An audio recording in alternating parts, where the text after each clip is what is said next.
You might remember a few weeks ago the Royal Mint launched this year's brilliant uncirculated 5 sovereign piece. And quite a few people bought this coin. There's been quite a few that have come across my desk for submission to NGC. And I also bought one of these coins despite them being pretty high in price, mainly because of the gold price that's on the way up and also the large amount of premium that the Royal Mint charge for these coins. This is a premium coin. Bear in mind the premium nature of it. Although it is called brilliant uncirculated, this is very, very far from being a bullion coin. And when it's looked at critically, that needs to be firmly taken into account. This is a £2,000 coin. This is not a bullion coin mass produced. Let's take a look first at the mintages and production of this coin. So it's 1.17 ounces in weight, 5 sovereigns denomination, quintuple sovereign. 500 of these have been produced in the special package, and a mysterious additional 5 coins have been produced and minted, but we don't know what they're gonna what's going to happen with them. Maybe they'll be put into some special set, kept in reserve, given to the Queen. We're not sure. So what's distinctive about this coin? The mintage, for a start, it's normally 1,000 brilliant uncirculated coins. 500 is a very low mintage. The flavour of the year seems to be matte finish. So it's like it's almost like a kind of coated. It's a coated kind of finish over a regular coin. They seem to have done pretty well with the smaller coins, but it looks like the Royal Mint have had 1 or 2 issues with the quality of these larger coins and the minting of them.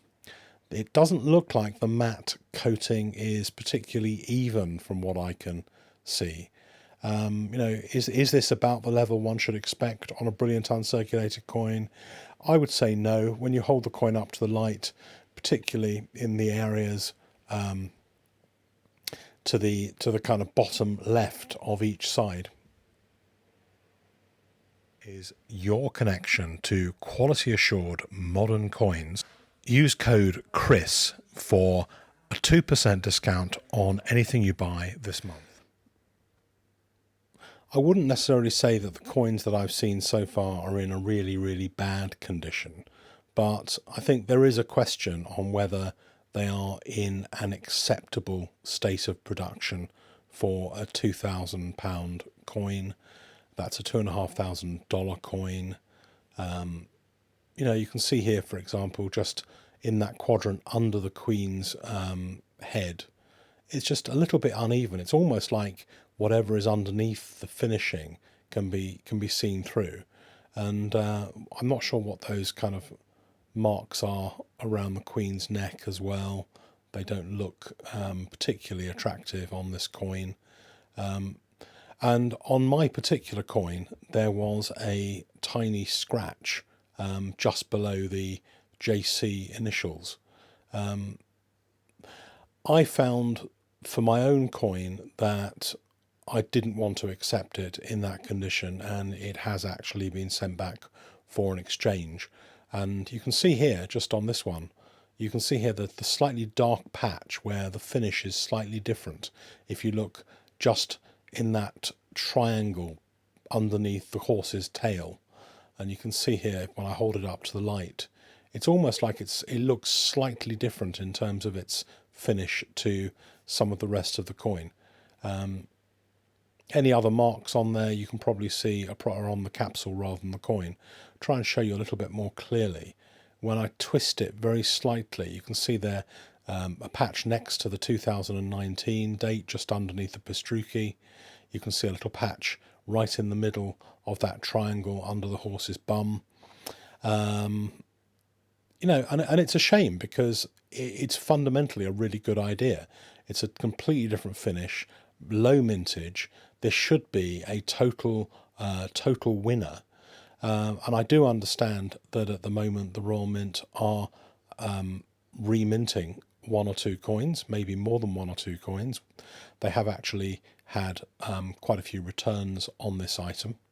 And so if you have bought it and you're not happy, then speak to your dealer or the Royal Mint, depending on where you got the coin, because there possibly will be a possibility of getting a replacement coin if you're not happy with it.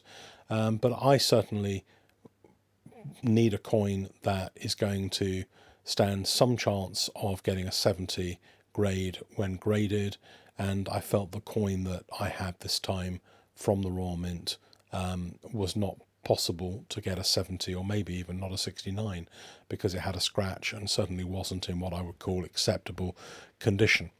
So I hope you enjoyed the video, even if it was a little bit sad to see the condition problems on some of these coins. And let me know what you think of the Royal Mint's quality control. Was this a coin that was on your list? Was it too expensive? Did you think it would be a coin that you could make money on in the future, or do you think that the cost of it precludes that? Let me know what you think. Please like, subscribe, and let me have your comments.